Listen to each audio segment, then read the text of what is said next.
Samantala, sino nga ba ang hindi nakakilala kay Santa Claus? Mula pagkabata, hindi mawawala si Santa bilang isa sa mga simbolo ng Pasko.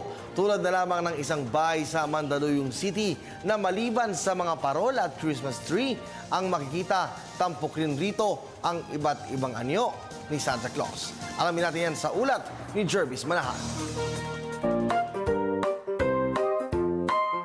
Santa Claus na natutulog, Santa Claus na nagsasayaw, at Santa Claus na nagbabasa. Lahat yan present sa House of Santa. Kung magagawi kayo sa Policarpio Street sa Mandaluyong City, pupukaw sa inyong atensyon ang bahay na ito na punong-puno ng Santa Claus figures.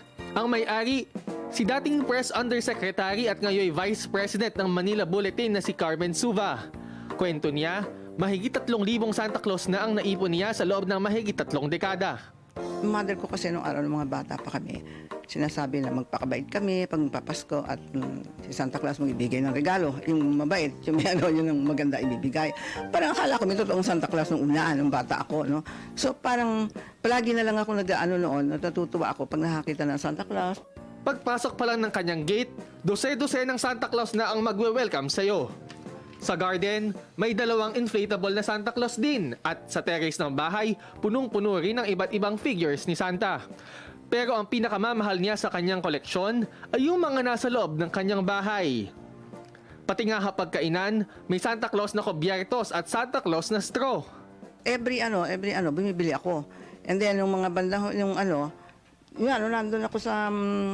nandun ako sa Malacanang, di ba? Pag kasama ng presidente, pag magbibiyahe, kasama ko yung mga reporters, maganda. Bumibili ako ng Santa Claus pag month of September, October, meron nang lumalabas niyan.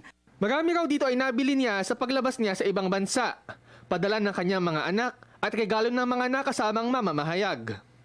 Sa huli katang isip man daw si Santa Claus, maraming bata pa rin ang kanyang napapasaya at imahe siya na pagbibigayan na isa sa tunay na diwa ng Kapaskuhan. Para sa Telebisyon ng Bayan, Jervis Manahan.